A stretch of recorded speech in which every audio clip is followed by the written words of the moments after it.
ဒီဗီဒီယိုလေးမှာတော့ AOD event မှာစကင်တစ်ကောင်ကျင်းနေရနိုင်တဲ့အသက်တာဆုံးဖောင်နည်းလေးကိုပြောပြပေးသွားမှာပါပထမအဆုံး event လာတဲ့ဒီဇင်ဘာ9ရက်နေ့မှာ2 weekly pass နဲ့ diamond 50ထည့်ရပါမယ်ဘာလို့ဆို recharge gift ဆိုတဲ့ဒီ event လေးမှာပါတဲ့ free token 2ကတ်ရဖို့ပါ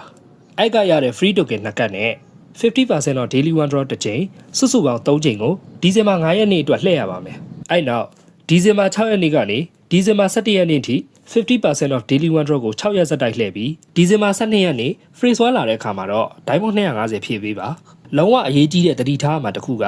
free token တွေကိုဗီဒီယိုထဲမှာပါတဲ့အတိုင်းတစ်ခုချင်းစီတတိထားပြီးတည်တည်ချာချာထုတ်ပေးစေချင်ပါတယ်အဲ့လိုထုတ်ပေးမှာကိုလူတို့အချိန်40ပြည့်အောင်လှည့်နိုင်မှာမို့လို့ပါ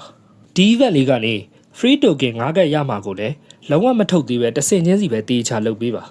diamond ဖြည့်ပြီးတဲ့နောက်ပထမဆုံး recharge 100 diamond test နဲ့ recharge 250 diamond test က token 8ခုစီကိုအရင်ထုတ်ပေးပါအဲ့နောက်၄ချိန်စာ diamond 200စိုက်ပြီးအချိန်20ပြည့်အောင်လှည့်ပေးပါပြီးနောက် token 4ခုရတဲ့ recharge any amount of diamond test နဲ့နောက်ထပ် token 4ခုရတဲ့ spam 100 diamond test တို့ကိုထုတ်ပြီး10ချိန်ပြည့်အောင် diamond 100စိုက်ပြီးလှည့်ပေးပါနောက်ဆုံးအနေနဲ့ဒီ event လေးကနေရတဲ့ free token 5ကတ်ရယ်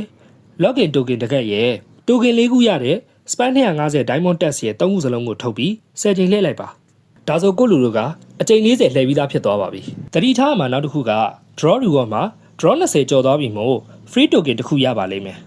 လုံးဝသွားမထုတ်ပါနဲ့နော် phrase 2မှာသုံးဖို့လိုအပ်လို့ပါ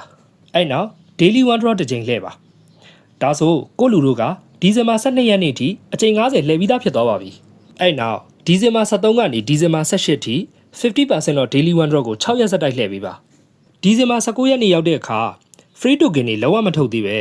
2 weekly pass နဲ့ diamond 50ထည့်ပြီး 50% တော့ daily one draw ကိုဒီဇင်ဘာ20နဲ့ဒီဇင်ဘာ21အထိတစ်ကြိမ်စီဆက်လှည့်သွားပေးပါ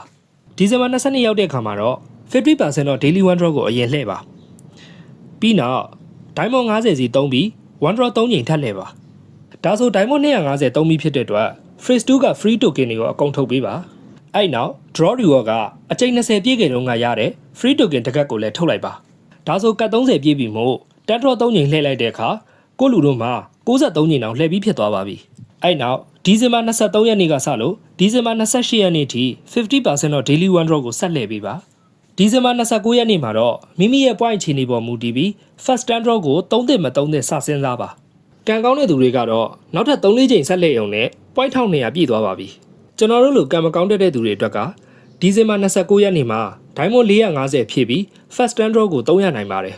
ဒါဆိုအဲ့နေ့မှာပဲအချိန်130လှည့်ပြီးဖြစ်လို့900ပဲကျန်တော့တာမို့ 50% တော့ daily one draw ကို1ရက်စီဆက်လှည့်ပြီး point 1200ပြည့်နိုင်ပါပြီကဲဒီဗီဒီယိုလေးကိုကြည့်ပြီးဖောက်နေတဲ့ကိုလူတွေအတွက် draw နဲ့ point များများရပြီး AOD စကင်တစ်ကောင်ကိုအမြန်ဆုံးရကြပါစေလို့ဆုတောင်းပေးရင်နောက်ဗီဒီယိုလေးမှာပြန်တွေ့ကြမယ်နော်